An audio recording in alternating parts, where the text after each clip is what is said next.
So creating a safety plan is an important skill to have when you are supporting someone who's having suicidal thoughts.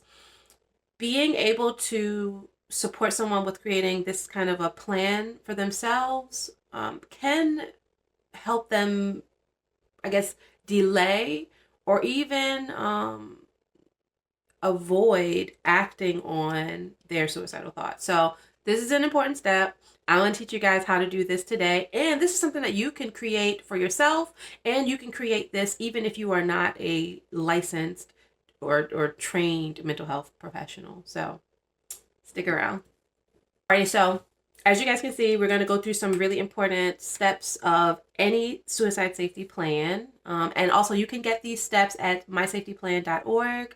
I'm going to go through the basic steps, but I'm going to add a little spin on some of these because I have received quite a few complaints from callers on the crisis line just about how like safety plans don't work or safety plans are too cookie cutter. It's just like somebody's just like reading it out of a book. You know what I mean? Like not that it's like personalized to them and their needs and what works for them. And so these are not wrong complaints. Like those are very valid concerns. And so I want to just add a little bit of insight into how to create safety plans that feel more, I really want to say customizable. Like you're customizing it to the person, to their specific needs. But that word just feels too, it's not exactly hitting the nail on the head. But I want to teach you guys how to create safety plans that connect to the person who is in crisis, that really speak to what helps them in their crisis, to help them navigate their crisis so that they don't act on their suicidal thoughts or their harmful thoughts. The first thing is first, before you even learn how to create a suicide safety plan, let's just start off here.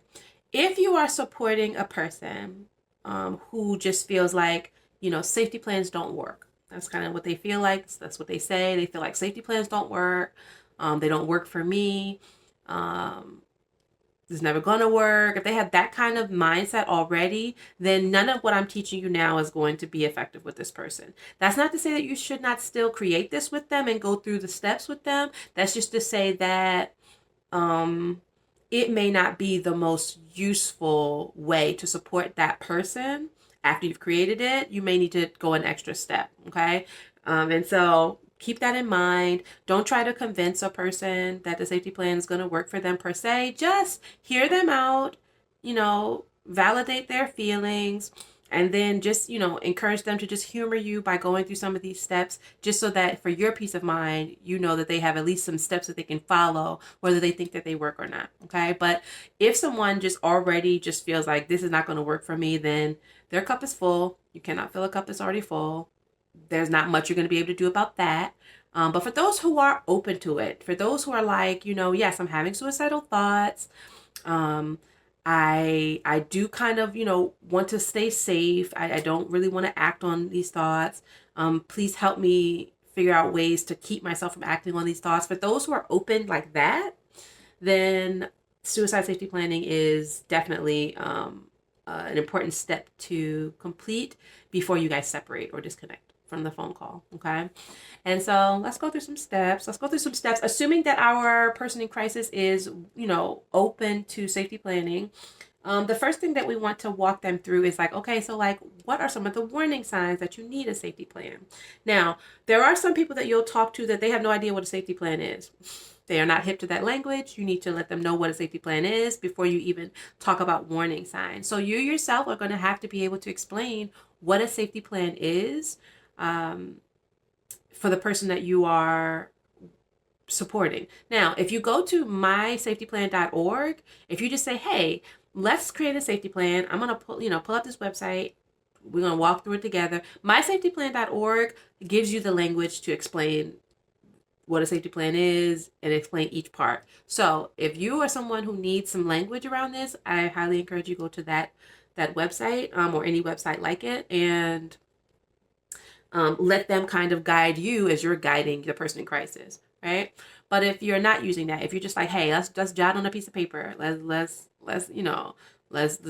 talk it out, let's text it in my phone, in my notes. If you're doing that, then you need to be able to explain what a safety plan is, which is basically steps that a person in crisis can take to help prevent them or keep them from acting on their suicidal thoughts, or help to delay them from acting on their suicidal thoughts. Okay. And it ultimately helps them to stay safe and stay alive longer. Okay. So that's a safety plan. Warning signs. Warning signs are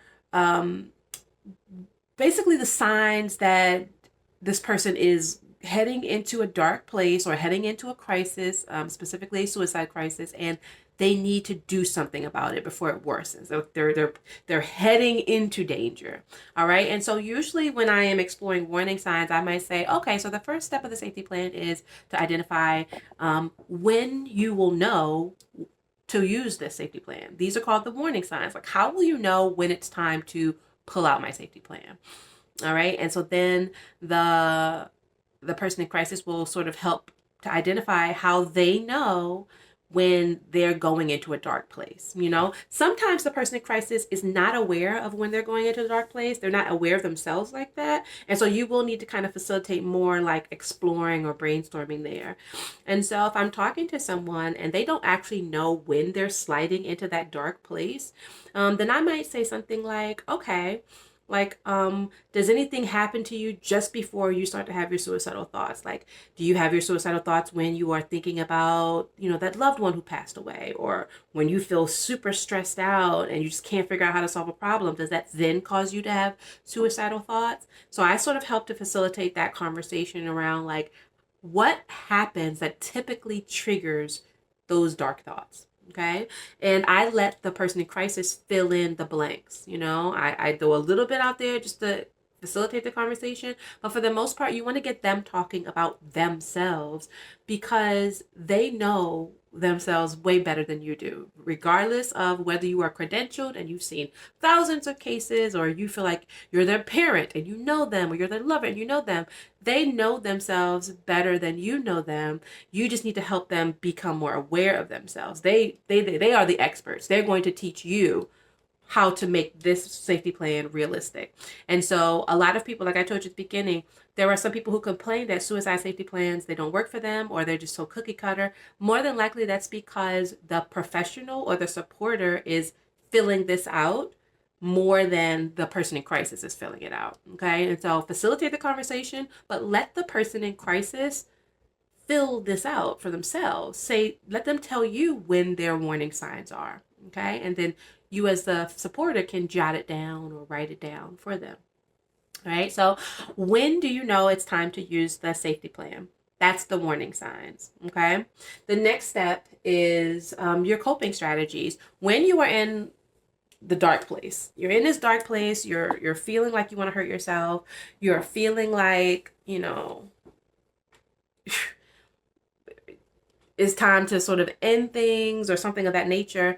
Like, how do you cope with those kinds of feelings? That's the exact question that I asked. Like, how do you usually cope with those heavy feelings? Like, that's really heavy. You're grieving the loss of someone. You're having these problems that you can't figure out how to solve. Like, how do you handle that usually? What are your coping strategies? Now, keep in mind that some people are going to say, they're going to name some coping strategies that are very unhealthy. They're going to be like, I smoke, I drink, I explore other things. They may name some coping strategies that are considered unhealthy. And so you let them name them. You acknowledge like, okay, those are definitely ways to cope, and also you encourage them to identify some healthy coping strategies as well. And so if they haven't already named some healthy coping strategies like journaling or exercising or, something of that nature, then you yourself can say, okay, so I've heard you kind of share some of your regular coping strategies, which those are definitely ways to cope. But let's just brainstorm some healthier ways to cope that don't involve like drugs and, unhealthy habits, right? And usually they will follow you. They will be aware that that using drugs and other unhealthy means is not good for them, and they will explore with you some healthy coping strategies, but they may need some support as far as naming some things. And so with coping strategies, I usually just have a list present. I also have a list in my mind just because I've been doing this for so long. But if you're brand new at doing this, you may want to just pull up a list of like healthy coping strategies. You can Google this. It's not have to be super complicated. And you could just go through a few of them and see if any of them resonate with the person in crisis. If they say, yeah, that sounds helpful, or that sounds like something I could do. Okay, and so some examples of some coping strategies that you might add to this section might be, like I said, journaling or writing, or some people like they write raps or poems or something of that nature. Like they do some type of written expression, and so I would just name like, do you like to journal or write or create poetry? Um, do you like to exercise? Do you like to, do art? Do you like to, something they could do on their own that doesn't involve anybody else, that they feel it lightens their mood, or in some way it just makes them feel better in the moment, even if it's just for a moment. And those words are key, because some people will say, well, I like to journal, but it doesn't make me feel better. It doesn't fix, my suicidal thoughts, and that is very true. And so you as a supporter need to remind them that these are not intended to fix or cure their suicidal thoughts. It's intended to help them feel better in the moment, if only just for a moment. Okay? Moment to moment, right? And so reroute them as far as their thinking, so that they don't feel like, oh, if I do this journaling or this art or whatever this thing is, um, it will, and it doesn't fix my suicidal thoughts or get rid of them, then it's not working. Technically, it's not supposed to work in that way. Okay, so make sure that they have realistic expectations as far as the coping strategies. If this conversation comes up, and then redirect them back to like, but okay, so like now that we've talked about the realistic nature of safety planning and coping strategies, now you know that it's not meant to cure you, it's meant to make you feel better in the moment, even if it's just for a few moments at a time. What are some things that you do on your own that make you feel better in the moment, that help you kind of deal with your feelings in the moment?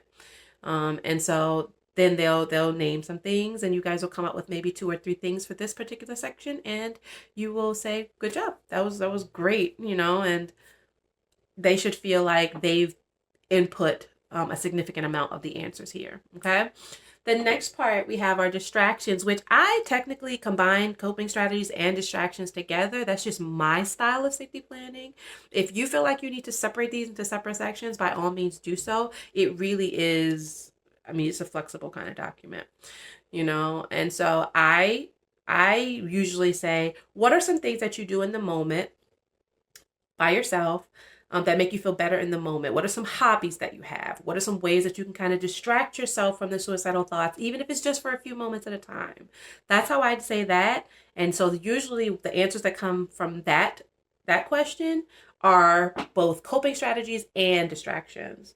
All right. And so if they have trouble naming some distractions, I might say, okay, so what are some ways that you kind of just get lost in something else? Like, can you binge watch a TV series? Can you scroll on a social media network? Can you, read a book, or, in some way take your mind off of the suicidal thoughts, even if it's just for a moment? Like, what are some ways that you can do that? And so I give them an opportunity to explain, sort of express like their perspective there. And if they have trouble, I just say, well, some people I talk to who have suicidal thoughts, these are some of the answers that they give, or I might say, well, let's look up some options, some things that maybe we could do, right? And so that's kind of how we come up with the distractions. We basically just want to help them figure out what are some ways to take their mind from ruminating and cycling about the suicidal thoughts to something else. Okay, getting lost in a book, getting lost in a story, listening to music, going for a walk in nature, or just changing scenery, playing with their pets, because pet companions are like extremely therapeutic. And so though that's kind of how the conversation goes for this. Once you guys have 2 or 3 distractions, you can move on to the next section and definitely let them know that they did a great job identifying their distractions.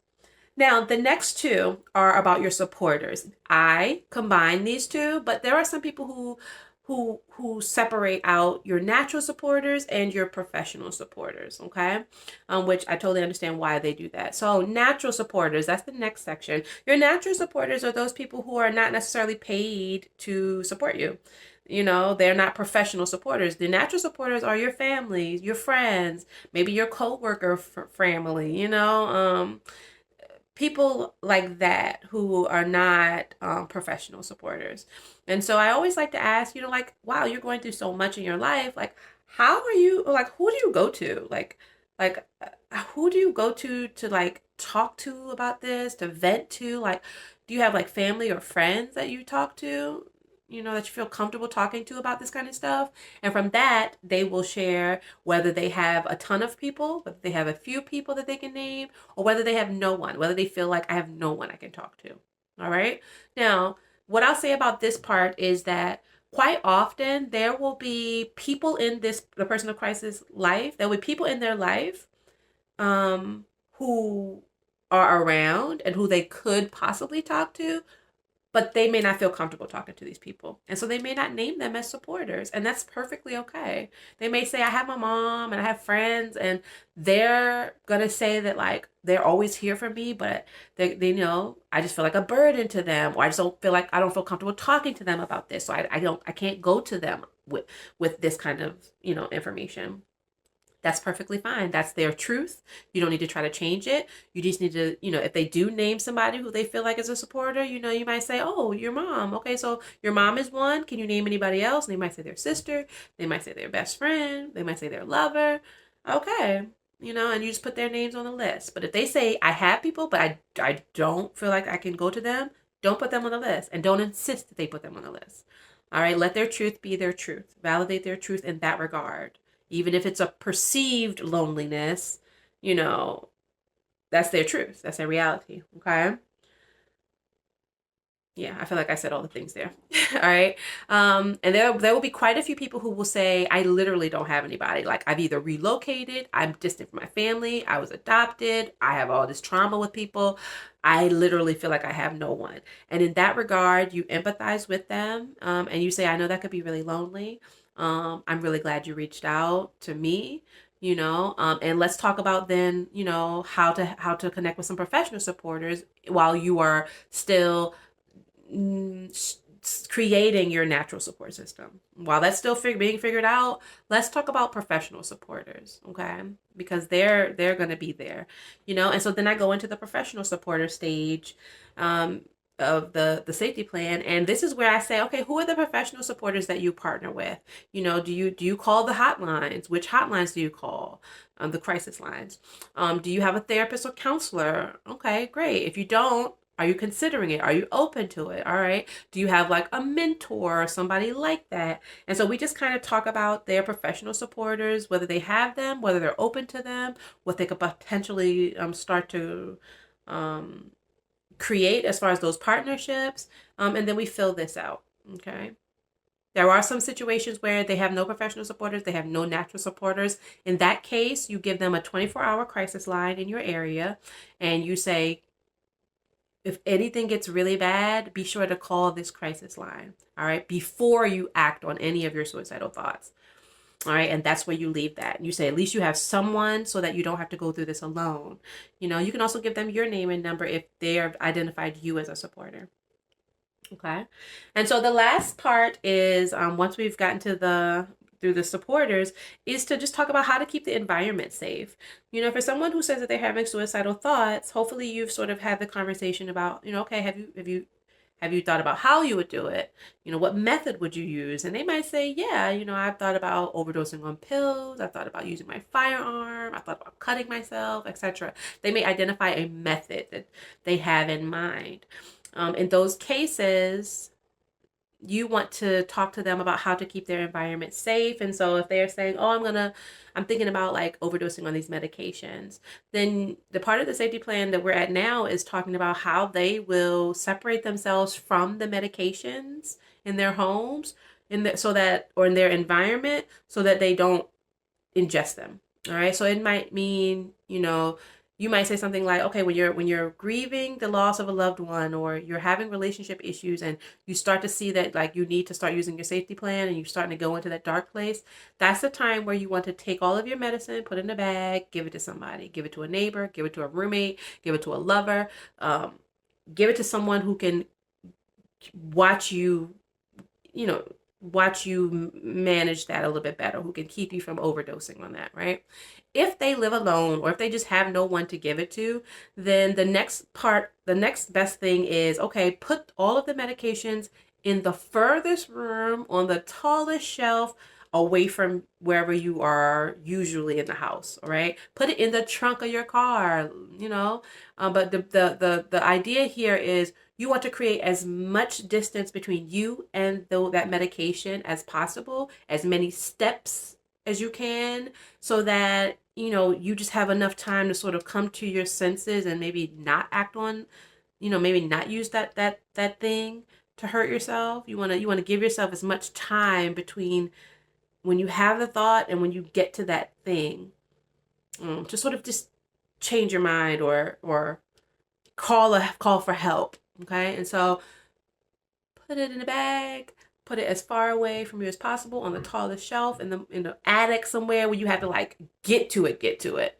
If it's like a firearm, if they have a firearm, then they really need to just give that to someone, lock it in a lockbox, or in some way just remove it from the home, because that is just an easier way, a quicker way to complete a suicide. And so that's a trickier situation, but still use the same method. Encourage them to create as much space between them and that firearm as possible. Encourage them to lock it into a lockbox and put the key clear across the house.